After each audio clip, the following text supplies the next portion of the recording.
Move to the problem number 1.31 and ये question है कि it is now believed that protons and neutrons which constitute nuclei of ordinary matter are themselves built out of more elementary units called quarks. A proton and a neutron consist of 3 quarks each. Two types of quarks, the so-called up quark denoted by U of charge positive 2/3 times E and the down quark denoted by D of charge negative 1/3 times E, together with electrons build up ordinary matter. Quarks of other types have also been found which give rise to different unusual varieties of matter, suggest a possible quark composition of a proton and neutron. तो यहाँ पे हमें quarks के बारे में given है जो कि प्रोटॉन एंड न्यूट्रॉन को बिल्ड करते हैं along with electrons and then forms the atom. Quarks भी दो काइंड के होते हैं. There is up quark, there are up quarks and there are down quarks. Up quarks के पास there is positive charge 2 or 3 times electronic charge, down there is negative 1 or 3 times electronic charge.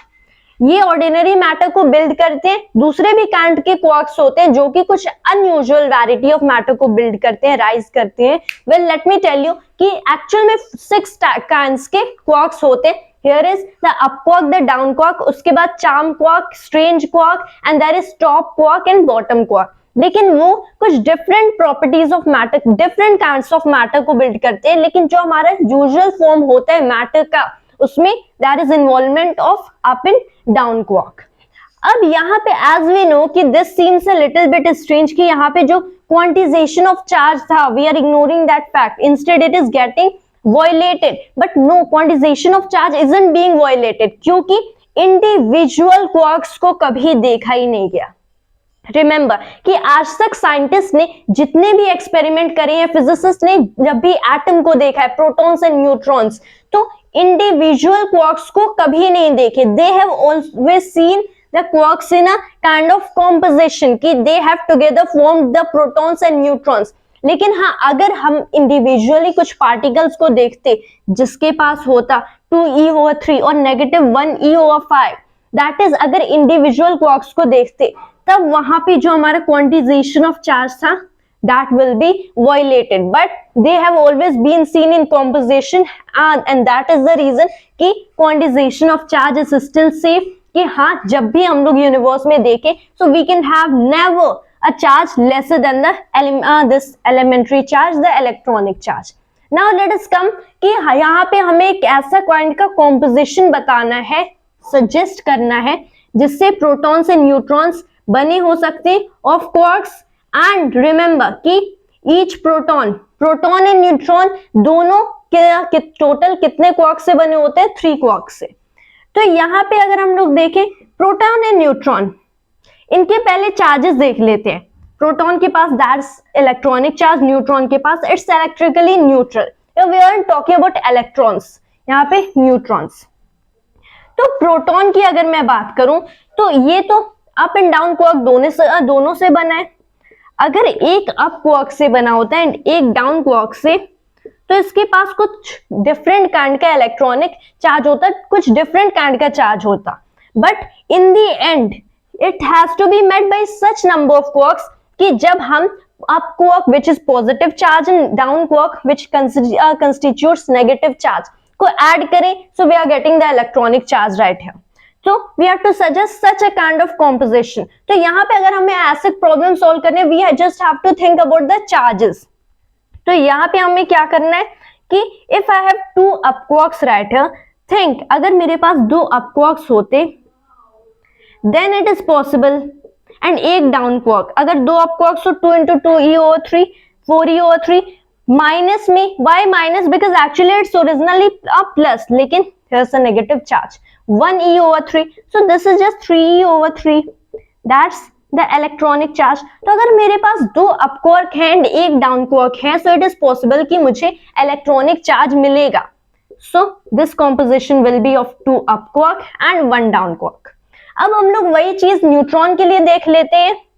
तो again neutron up and down दोनों kind के quarks से बना है, लेकिन यहाँ पे मुझे इतने नंबर ऑफ क्वार्क्स देने हैं इन ईच सच दैट जो मैं फाइनल चार्ज लूं that will be cancelled out both the positive and negative and the thing is entirely electrically neutral.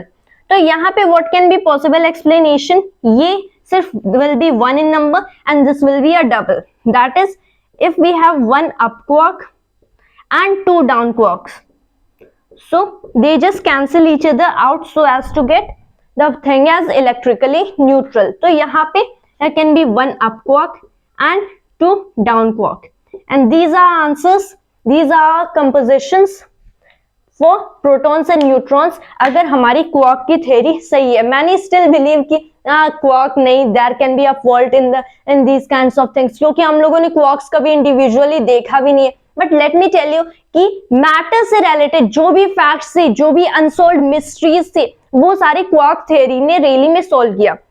So still we haven't verified this theory experimentally, we haven't seen individual quarks, लेकिन most of the problems unsolved mysteries related to matter, related to atoms and things like that, सारे quarks के theory से solve हो सकती है.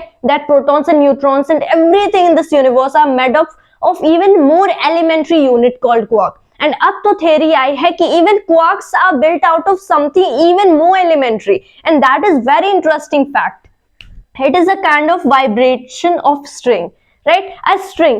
तो यहाँ पे that's the string theory जो कि still experimentally वो भी नहीं हमारी experimentally detected है, verified है, and it proves to be the theory of everything, which is the unification of Einstein की general theory of relativity, and that is the quantum mechanics जो कि आप chemistry में भी in 11th class पढ़े होगे, and in physics you'll study it further during your undergrad and postgrad and even PhD.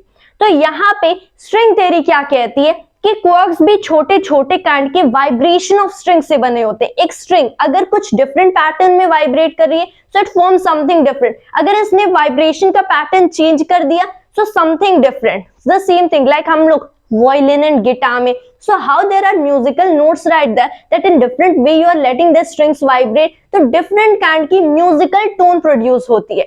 यहाँ पे different vibrations of string, there are different kinds of particles. So we do not yet know about fully about the string theory, लेकिन हाँ quarks might exist, and I personally believe a lot in this theory of quarks. And that was just all for today, and thanks to you always, and Jai Hind, Jai Bharat.